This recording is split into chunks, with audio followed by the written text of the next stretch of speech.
Hello, friends at Amudim and people who are watching. Nachi Gordon here with my co-host Momo Bauman from the Meaningful People podcast. How are you, dude? I'm good, dude. How are you? Baruch Hashem. Thank you, Hashem. Fantastic. Amazing. You look fantastic. Anyways, Thank you. we are You're here. so kind, Nachi. You gotta be kind, This is no? part of the Be Kind campaign. Yeah, always. Only Um, always. we are here creating content in support of Amudim and the incredible work they do. And we're just going to talk about some of our favorite moments, maybe stories, Haisafas from the Meaningful People Very deep. podcast. I know, Haisafas. If you know what Haisafas is, then you win a prize in Shemaim, probably. I don't know. So I'll just kick it off. You know, Baruch Hashem, we've recorded so many amazing episodes together. And like, Right? honestly, yeah, like every single guest we've sat down with has just been, it's been a gem. It's been a gem. It's been the greatest thing Gem. That was one of the episodes. Gem. Oh yeah, that's JEM. I was talking about GEM. Okay. It's Nachi, all of a sudden, makbid on spelling and like whatever. grammar. I'm a How grammar are you, guy. dude? Whatever, By the way, man. Gem recently came up, by the way. I was talking to someone just like in a meeting, Yeah, in like a work meeting, and he was telling me unbelievable stories about the Lubavitcher Rebbe. really. I don't want to interject. I don't know if we're No, allowed to do please like do. open parentheses here and stuff Oh, like, because this is not an episode. we expect you to open parentheses in any Okay. conversation, Momo. So let me formally open the first parentheses and share that awesome gentleman, Alex Kiselev, shared with me an unbelievable story. I feel like the names that you make, they're not real people. Kiselev, Oh, like, he's so real. He but is there's so always real. the people you always bring up during names, like Yanka Pfeffer. Like what? Like how is That's that? also a real gentleman. That is true. He is real. But Alex is super, super real and super incredible. Shout out Alex. I'm gonna condense the story that he told me into like very short order. But Okay. basically, he went to help out a family member with some like moving a television. This is going back like many, many, many years to move a television in an apartment. And they're like, okay, we'll do it tomorrow. And he's like, no, for some reason, he's like, you know what? I'm going to do it today. So he goes to the apartment and he starts moving the television. He's helping out and he's schwitzing and it's the whole thing. And there's boxes. And he's like, oh, do you want one of these boxes? He takes the box. There's a picture of the Lubavitcher Rebbe in the box. Takes the picture. He's like, you know what? It's a picture of an amazing tzaddik. Take it. So he takes it. He puts it in the front seat of his car and he starts driving. He starts driving on the Belt Parkway, and he, like, for some reason, he has this like flash to get off on the exit. And he goes on to tell this story how, with no explanation, he ends up getting off the exit. He ends up going to visit his father. He ends up having a whole conversation with his father. And then he remembers that he just recorded an advertisement. How are you advertising? Right? He recorded a new advertisement for his business that he was building. Okay. And he wants to show his dad. He wants to show his dad the ad. Right? Now, this is way before the days where you could just pull it up on your phone. Right. So they have to like go down to the office to like see. There's like a video that you put in, and it's like this whole disk. Exactly. It's like this whole elaborate process to go view the advertisement that they created. He convinces his dad right then we have to go see the ad. Right. This is after he wasn't going to be there at all. Right. Right. Just decided to stop by. Yeah. And he takes his dad back to his office, and he realizes when he gets to the office that he left his keys dangling in the door. And his office was in a neighborhood that, based on his own assessment, had he let the night go through, he would have come the next day to an empty, cleaned out office. And he attributes it to the Lubavitcher Rebbe's picture sitting in the seat of his car, pulled him off the exit to exit 4, pulled him to his dad's apartment, pulled him to his office so he can discover that his office is in jeopardy. That's awesome. And he hangs up the picture of the Rebbe in his office, and he shows it to me, and he told me something else. He said that he once was concerned that there was a wiretap in the office, and he purchased a pen to detect like a signal that's being transmitted and walked it around his office. I kid you not. This is a very serious man. He Yeah. looked at me in the face and he said, Momo, the pen was transmitting a signal when I put it up by the Rebbe's picture. Maybe the picture was tapped. I don't know, dude. I don't know. True story. Told it to me yesterday. Close parenthesis. Wow. How are you, dude? Well, that's a way to begin this. With David Schwab as my witness, by the way. David Schwab was there when Alex told me the story. David Schwab from HBAS, of course. Very David okay. Schwab, how are you doing? Very interesting. That's some story. That's incredible. Well, it kind of brings me to the first story I want to bring up, the first moment from our podcast. We did a little while ago with Reb Shirley Besser, the amazing Reb Shirley Besser. Remember how he mentioned about, he said this about Meir Zlotowitz, that he would never pass by his parents' block without stopping by. Right. Yes. And Shirley said that he tries to do the same. That's not the story I want to bring up. It just happens to be that it was relevant to what you said about, and I thought that was a beautiful, beautiful sensitivity. But Yes. what I want to bring up is really for anybody that lives out of town, which out of town is basically anyone who doesn't live in Brooklyn, right? Bronius. Or Lakewood. But Shirley said a story that he had from Montreal, and this is the story. It was once, many, many years ago, not long after I lived in Montreal. A friend of ours in the Kyle, Rahman al-Islan, not on any, he lost a child, a baby. So we were his friends. We walked down to the hospital on Yantif. His baby was still alive. It was Simchas Torah. We walked, it was like over an hour. We sat with him a little bit. The Matzah Simchas Torah, the baby lost her life. And the next day was the Levaya. So again, we went out. The young lad and Kyle went out to the Levaya and literally did things that people do at a Levaya. People were digging and helping. And in the car on the way back, one of my friends said, it's such a pity that Montreal doesn't have a branch of Misaskim. So my rabbi says, if Montreal had a branch of Misaskim, would you know that you are capable of doing what you just did in the last 3 hours? Would you know that you can say a hesped and counsel and grieve with somebody that way and physically help and do the things you do? You'd never even know that. That means you discover things about yourself when you live there because nobody else able to do that, including writing for that matter. Mm-hmm. I don't have to make myself the example, but I only write because I live out of town. Fact. Had they lived in an in-town community, that's not they wouldn't have this opportunity to step up for their friend and to do these things. So, like sometimes people might think like, oh, I live in Columbus, I live in Philadelphia, I live in, middle of nowhere, and we don't have the conveniences. We don't have the grocery that's open 24/7, and we don't have the Achiezers of the world, whatever. Like, but what you do have is the opportunity, which I found was so powerful. You have the opportunity to be that, right? Like to be the answer to people's blessings in a way. Like Hashem will work through you. So like it's a takeoff of a quote from Gandhi, I think it is. Be the change you want to see in the world. Yeah. That's beautiful. I never thought we'd be talking about Gandhi this morning. There you go. Be the change you want to see in the world. How's Gandhi doing these days? I don't know, honestly. He's not still alive, right? I have no idea, actually. Momo doesn't know? I don't know. Not keeping I'm tabs sitting. on Gandhi? We're on virtual studio. We could actually Google it right now. Someone somewhere is laughing at us right now. Like, are you kidding me?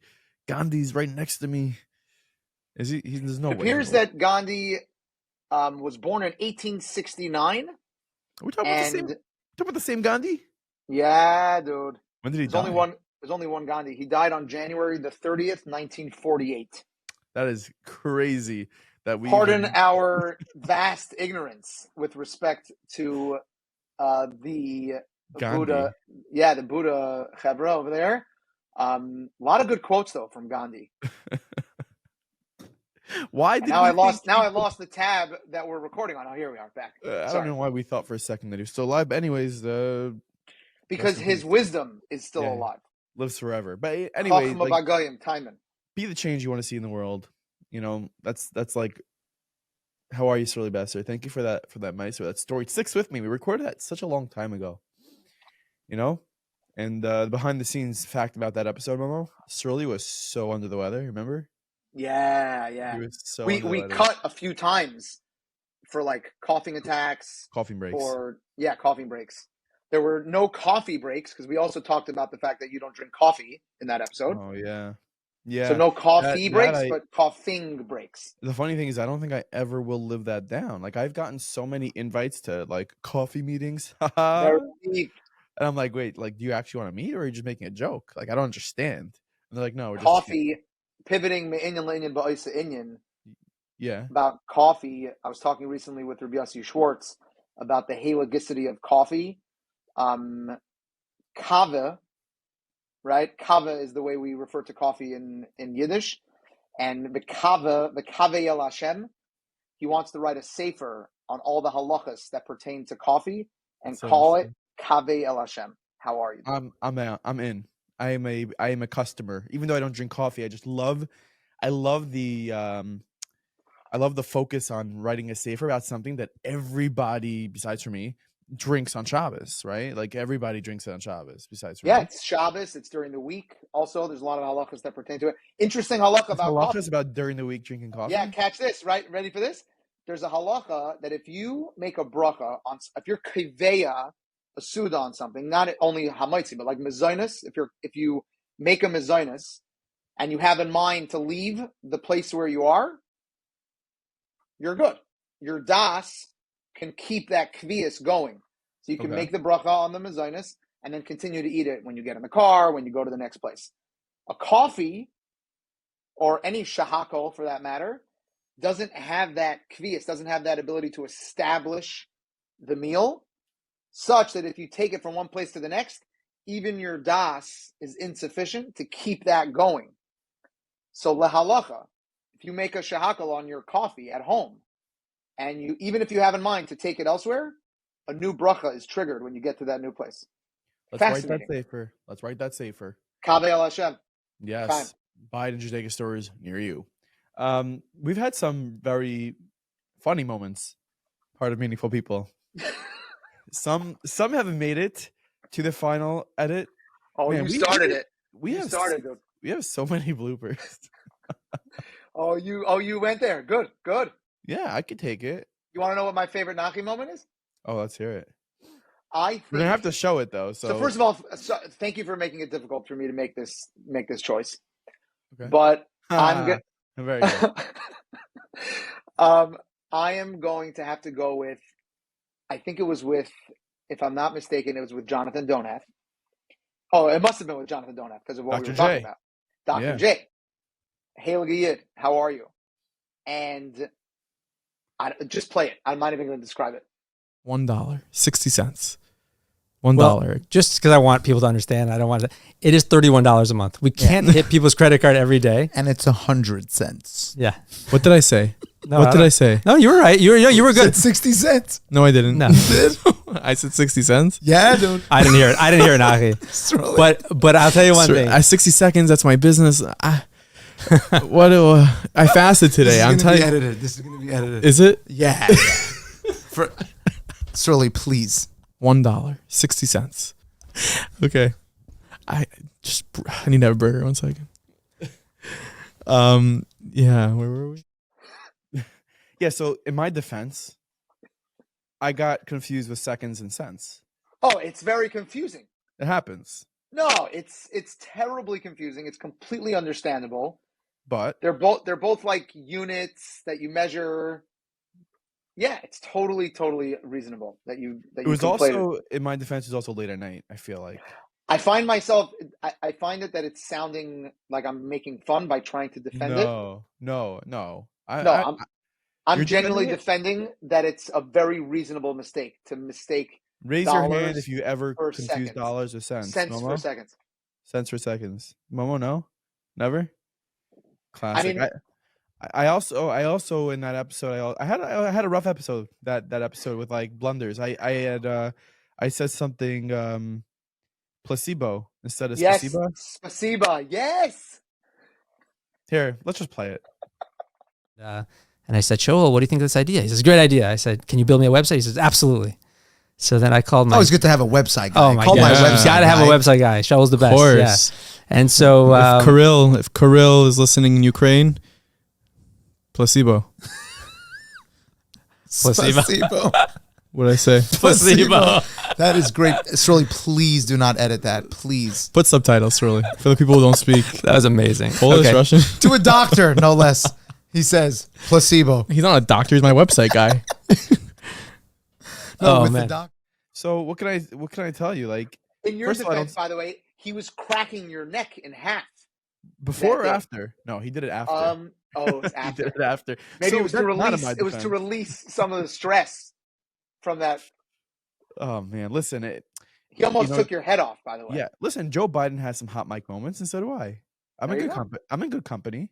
You know what it shows? It just demonstrates how this is not a performance. This is Oh. not like we just get in there, we sit down, and we go live.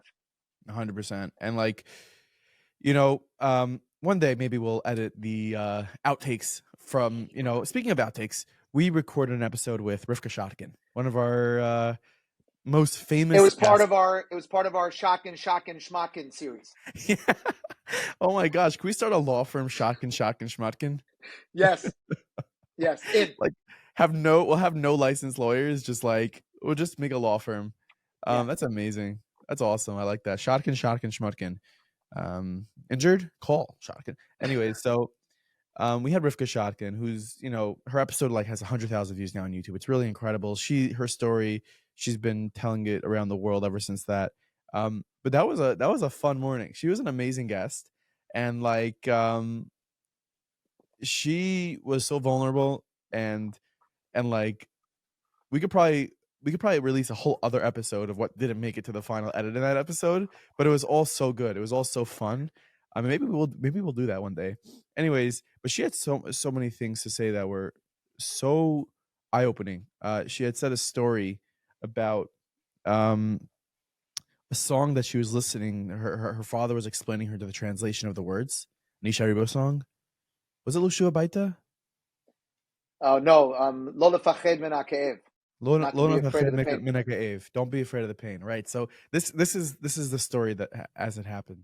You just see Hashem, like how he planned everything even years prior, just to make it easier for me. And there's also just little things that, like what are the odds? But they happen anyway, and it's like amazing. Some things, my first year anniversary of my accident was my Hebrew birthday, which kind of felt like, look at you, you did a year, you're still alive. That was pretty cool. Another thing that was actually really amazing was I have this video of my dad. He was one of Ishai Ribo's songs, L'Shava Baita. He was translating it for me. Now, my brother decided to take a video for some reason, and the length of the video, he goes, "Hey guys," and he turns it to my dad and me, and the words, Lo mefakhed min ha'ke'ev, don't be afraid of the pain. That was just the length of the video. It was just, like little things, like a little hug, here, don't be afraid of the pain, don't worry. That's awesome. Yeah. Wow. Don't be afraid of the pain. Are you afraid of the pain? Sometimes it's scary, but no. So yeah, like this is literally, I think she had mentioned mere days before her accident, maybe a couple of weeks before her accident that left her paralyzed from the waist down. And she finds tremendous comfort in seeing this and like for her to even notice this, right? Like some massive life event happened to her, right? Becoming paralyzed. And she was able to say, you know what? Like just days before the accident, when everything was totally fine, on this 5-second video of her father in the background explaining to her the translation of the words you just hear in a 5-second video, don't be afraid of the pain. And you know what my screensaver is, Momo? Do you know? I'm going to guess. Wow. Don't be afraid of the pain with Rivka Shotkin, little situation over there. Don't be afraid of the pain. Wow. Remember what we said to her? We said, "Sorry, are you scared?" She's like, "A little bit." But don't be afraid. It's really amazing, and it's so apropos to everything. Everyone who even calls on Mudim, don't be afraid of the pain. It's such a good point that you're making, Nachi, because so much of the work that Amudim does requires people to sort of take that step. And we talk about it like it's just don't be afraid of the pain. But when a person is living in the pain that Amudim deals with, it's the hardest thing in the world Yeah. to do. It's the hardest step to take. It's the hardest to emerge and develop that willingness to just encounter that pain in the face. Yeah. It takes bravery, it takes courage. Fear, right? Fear can be understood as an acronym. Fear can stand for flee everything and run and escape, or it can be face everything and recover. I like And that.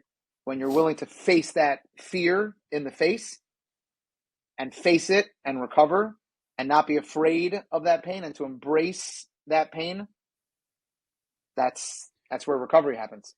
Yeah, and obviously it's a lot easier said than done. But we've spoken to many, mental health professionals on our podcast, and I feel like the biggest takeaway I have is not minimizing the pain, not minimizing the struggle.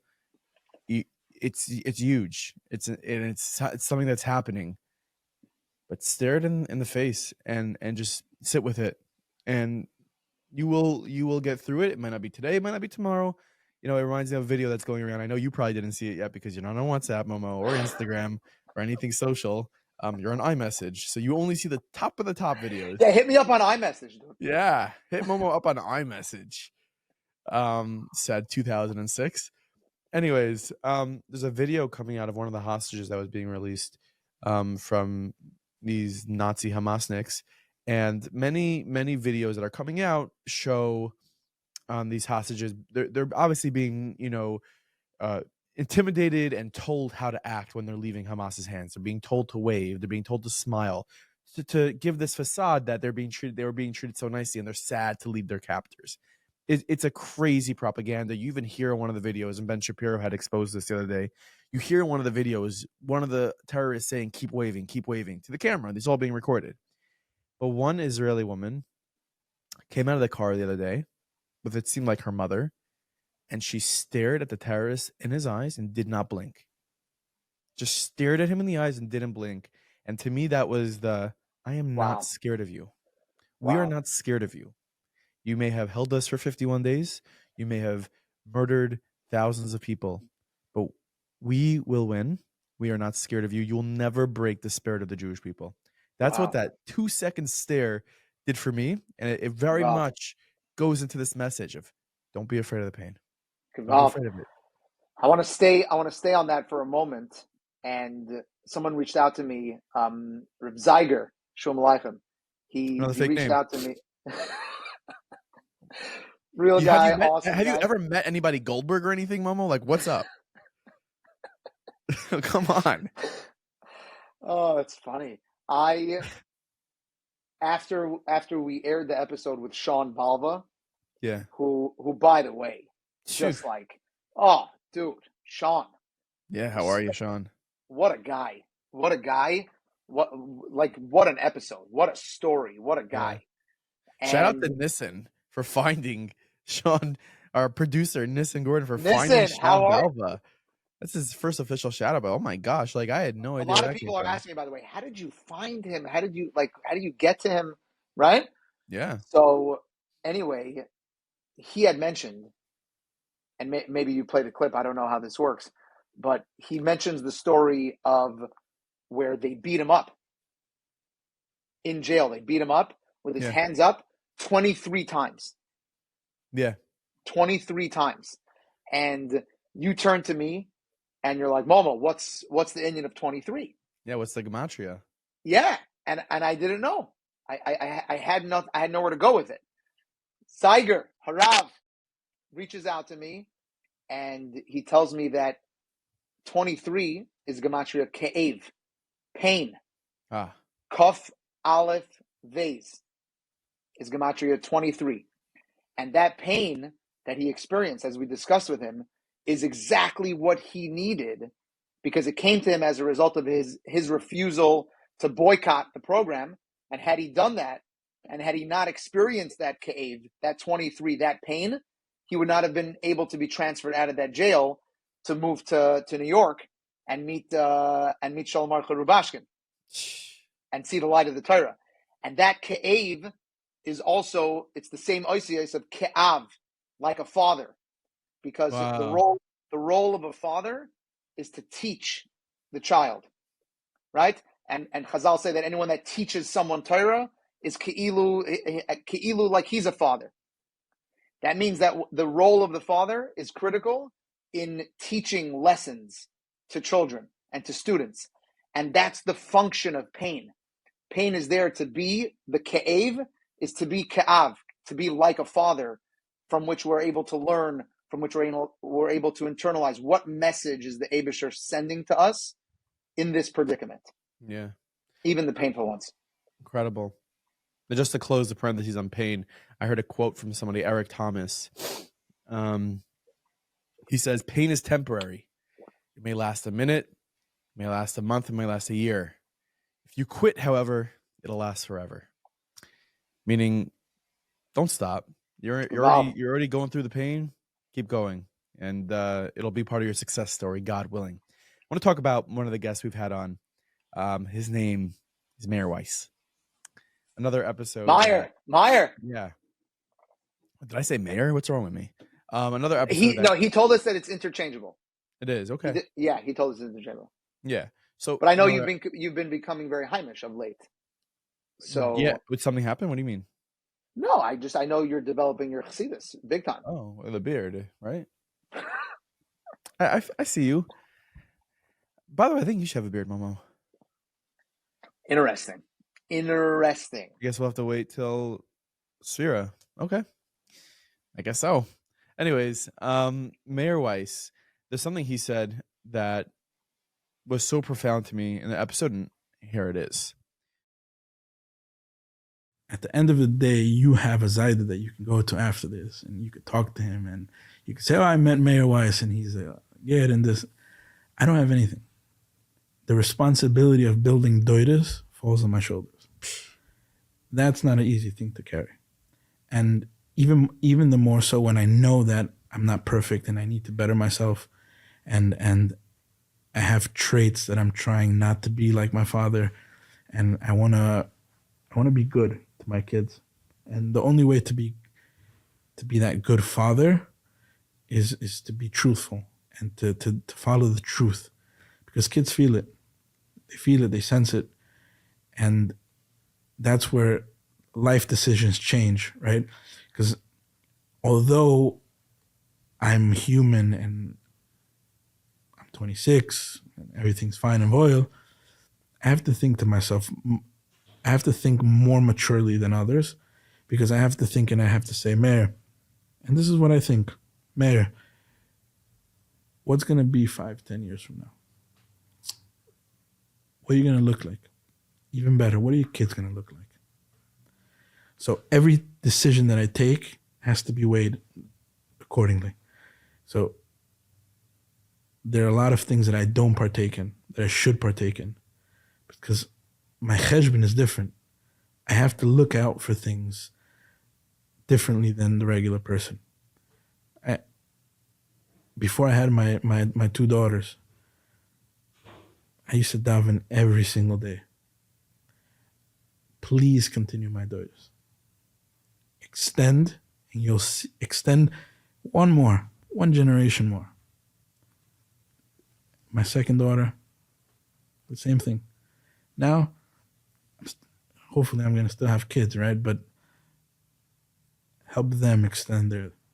That's how the tree's going to start forming. Gewalt. The Yichus line in that episode to me was like so sharp. It was so sharp, and it was like, I was looking at him like, dude, he is like the Avram Avinu in his life. Mamish. For his kids. Like, he will have, God willing, generations and generations of Jewish grandchildren and great-grandchildren and great-great-grandchildren. And it started from him. Nelson turned Meyer. Unbelievable. It's unbelievable to think about, like, how one person's decision will change Darius. The trajectory of Darius, Mamish. And that mayor, I think he shared with us that his name, he chose the name Meir because of the illuminating nature of light and how he's bringing light to where there's a lot of darkness. And if I may pivot for a moment Please. on that theme, as we sit here, we anticipate the light of Hanukkah, and the light of Hanukkah illuminated a darkness in Greece that was so black, it was so dark, and the despair was just there. It was there for everyone. Yeah. But the light of Hanukkah says that a little bit of light can dispel untold amounts of darkness. And what that reminds me of is one of our guests, not so much in the darkness, in the way that we think of like now, for example, in the darkness of Hamas, but in the superficiality of the facade of Hollywood. And our friend Ari Blau, I thought Ari was such a beacon of light, such a heilige yid, the way he told us. And I think it's important for people to realize where he was in terms of being able to just like coast through life. Like he was in a place doing work on the most successful late night show, winning awards year after year, and like so easily able to just like, I'm good, like to just coast right through this. And the light of Torah pierces every single facade. It's the nature of the light of the Torah. It's another example of Darius being changed. It's like Ari and his wife, his Rebbetzin, who are living in Eretz Yisrael, and he's in yeshiva. It's just like honestly, people ask what's the best thing about what you do. It's like meeting these people. Even if I never released one episode, or Momo, even if we never released one episode of this, the fact that we get to sit here and talk to Moshe Weinberger for 45 minutes after one of the biggest tragedies, for Klal Yisrael, like that is a golden moment right there. It's a bonus. It's an icing on the cake. The fact that we get to share it with tens of thousands, if not hundreds of thousands of people. I love what you're saying, Nachi, because we are very blessed in this way. And I just want to like share for whoever's curious, the way that episode came about. Like, oh my gosh. It's crazy. This is how that episode came about. Okay. I was sitting in this chair right here in my office with my business partner, Chesky Asaf, and it's... Oh, go back further. What were we supposed to be doing that day? All right. Me and Momo do recording days, right? We record 3 episodes in one day. So I come into the office and we are going at it from 9 a.m. until probably 6 p.m. just recording. And we had a recording day planned with 3 amazing guests.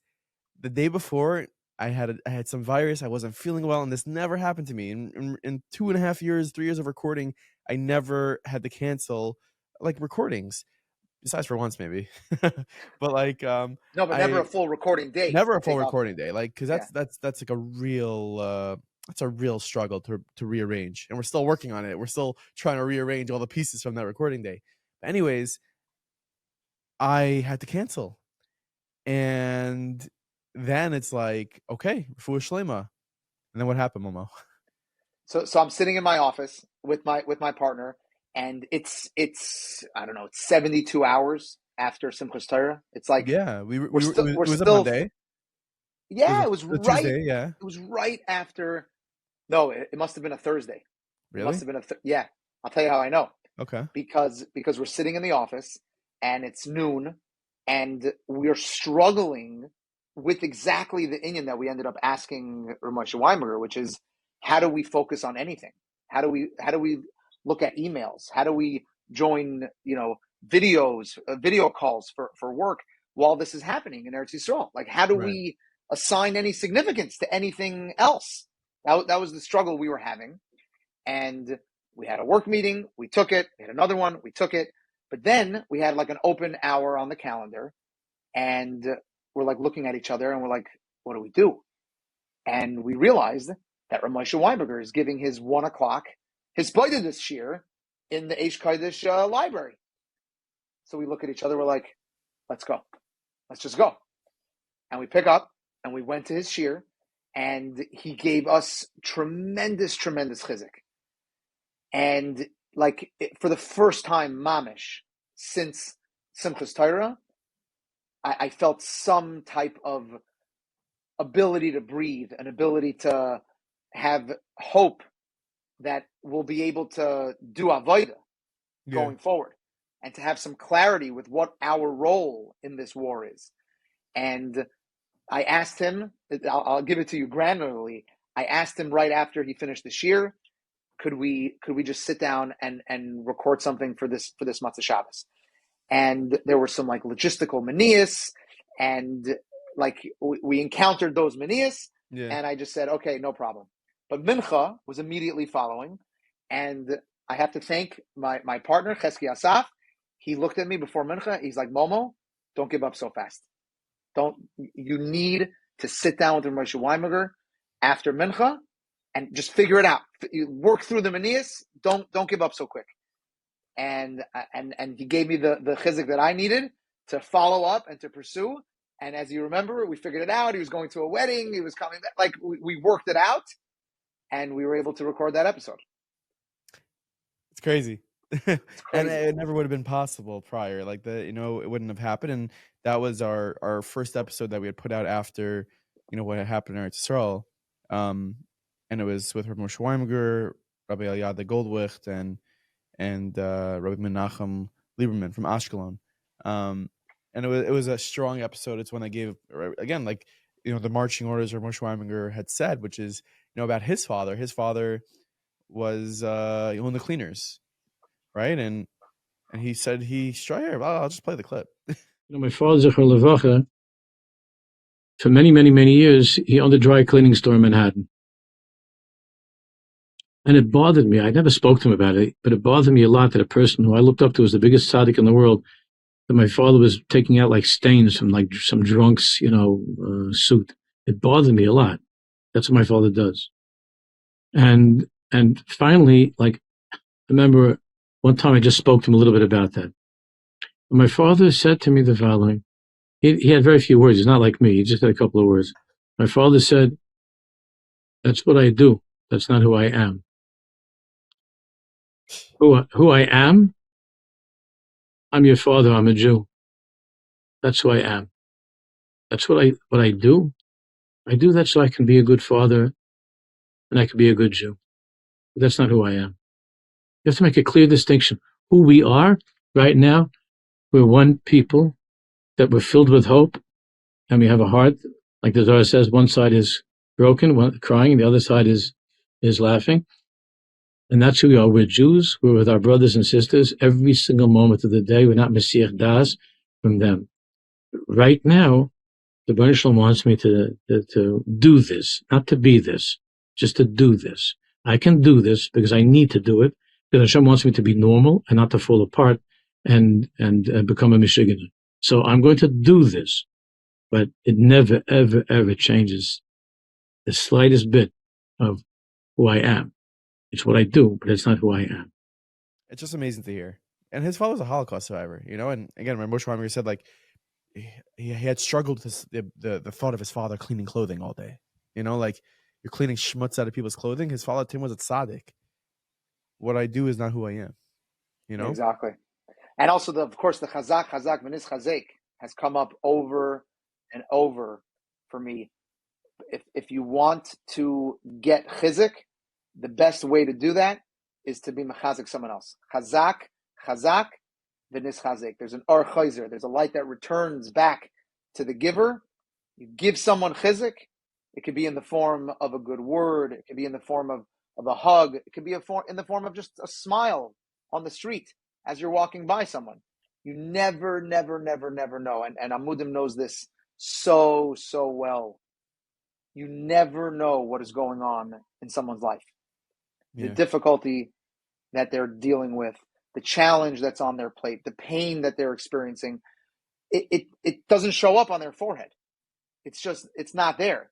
And you never, never know what a smile can do to someone, what a kind word can do to someone, you absolutely have no idea. It could literally save their life.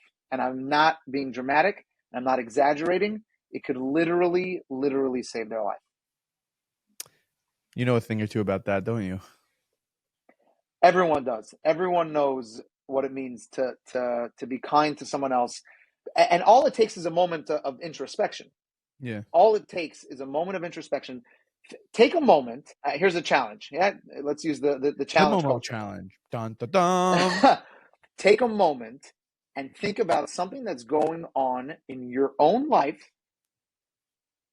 that most people don't know about.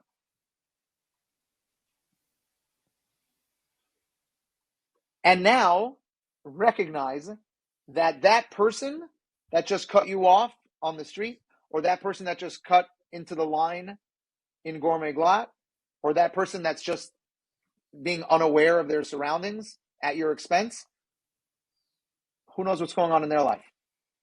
And maybe they need a little grace, and maybe they need a little kindness.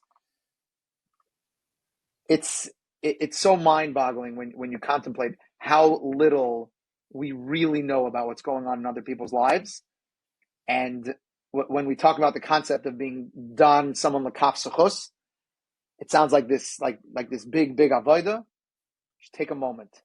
Take a moment to think about what's going on in your life and apply that grace to someone else. Yeah, and even if it's not so heavy, like that person behind you and on Central Avenue who's honking you profusely, like maybe they have to go to the bathroom. Like, cut them some slack, move out of the way. It's well said, Nachi. It's well said. You think they want to be honking you? Nobody wants to be honking. Like, it's very well said. Not a good move. Anyways, Momo, let's wrap up for today. You have something maybe from a different episode. I know one of your favorite episodes was from Malky Jacobs. Shout out to Joel Bess for hooking that up. Joel, how are you, dude? What do you think? What stands out? What I loved about sitting down with Malky Jacobs is that a lot of our guests, and I shouldn't say a lot of our guests, but sometimes guests, they know that they're on the Meaningful People podcast. Yeah. So they know that like the avodah is to, spread the light. And they're very, very plugged in to the haligicity of their story and the light that they can spread. And they're very quick to do that. Malky Jacobs, as you know, Nachi, this is not something that she ever did. This is not something that she was ever, looking to do. Joel has been inviting her to do this for a very long time. And she finally agreed to come and sit down. And she was just so raw and so authentic and so real about her life and her experience that there was just something that was just so moving. I mean, a few times I was crying during the episode because observing the process that she underwent of telling her story from the beginning until present day. And I think she had shared that she hadn't done that. Yeah. In this it was interesting. You're right. Like many times when we interview people, they're a little bit more seasoned or more removed with their mindset. Like they've told it before, so they know what they're saying. I feel like Malky closed her eyes when we hit record, and she didn't open them until we finished. And she was, as you said, she was emoting. She was just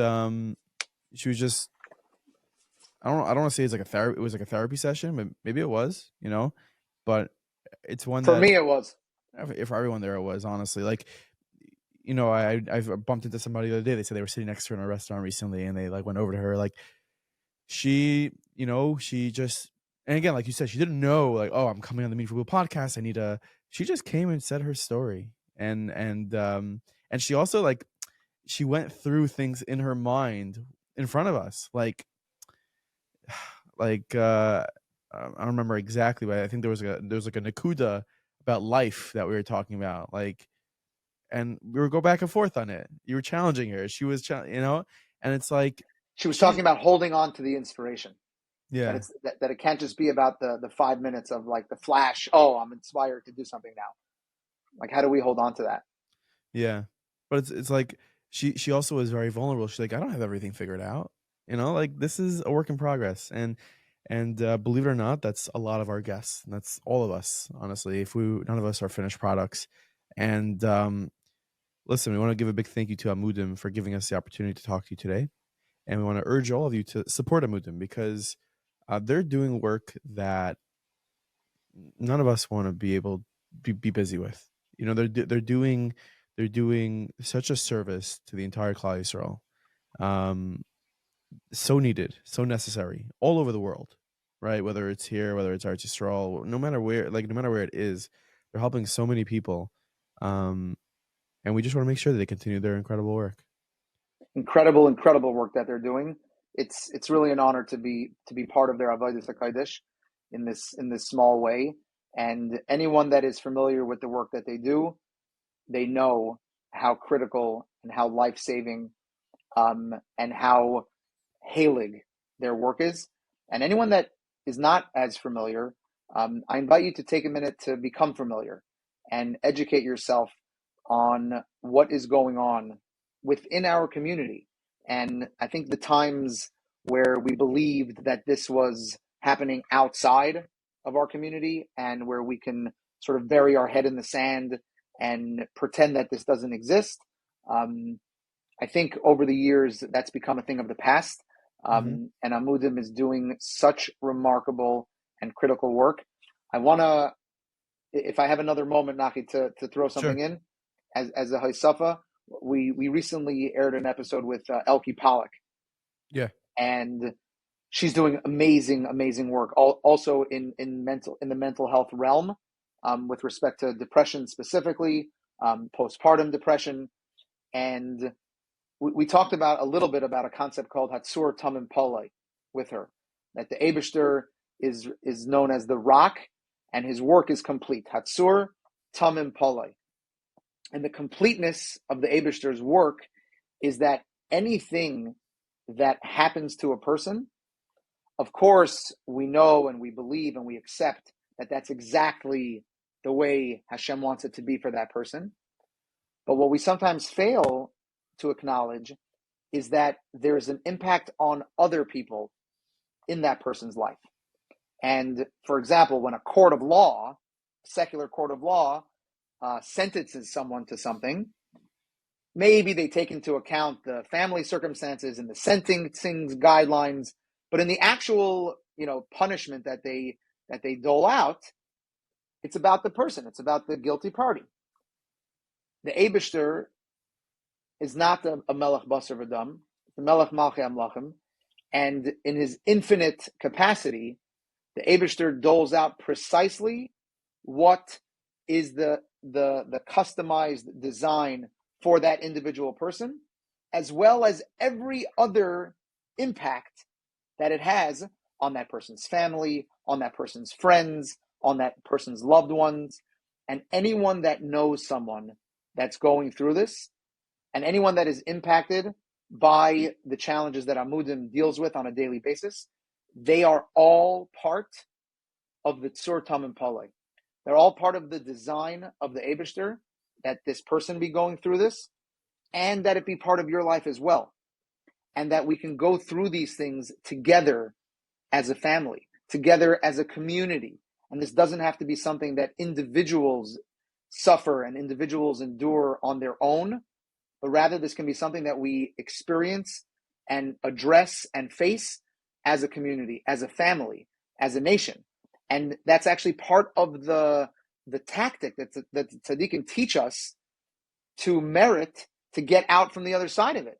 Because when you attach yourself to others, that creates a more complex equation for Hatzor Tamim Palei. And when a person is suffering on their own, on an island, then that doesn't require as much chesed from the Eibishter, because what the person that's being afflicted is on their own. But when that person is part of a group, when that person is part of a Klal Yisrael, when that person is part of a community that experiences everything together, that raises the bar, kaviyachol, for Hatzor Tamim Palei, and there's more kindness, there's more rachamim that's applied to that scenario, and that's how we're zeicha b'din. Yeah, really special. Beautiful. So thank you everybody for watching. If you donate $180 more, Momo is going to grow a beard for an additional 180 hours per donation. I don't know why you're laughing. I say there was a fully straight face. I think I need to get an erroneous on the record. Oh, is it binding? Erroneous! Anyways, enjoy the rest of the program, everybody. Thank you so much for watching. Have an amazing day.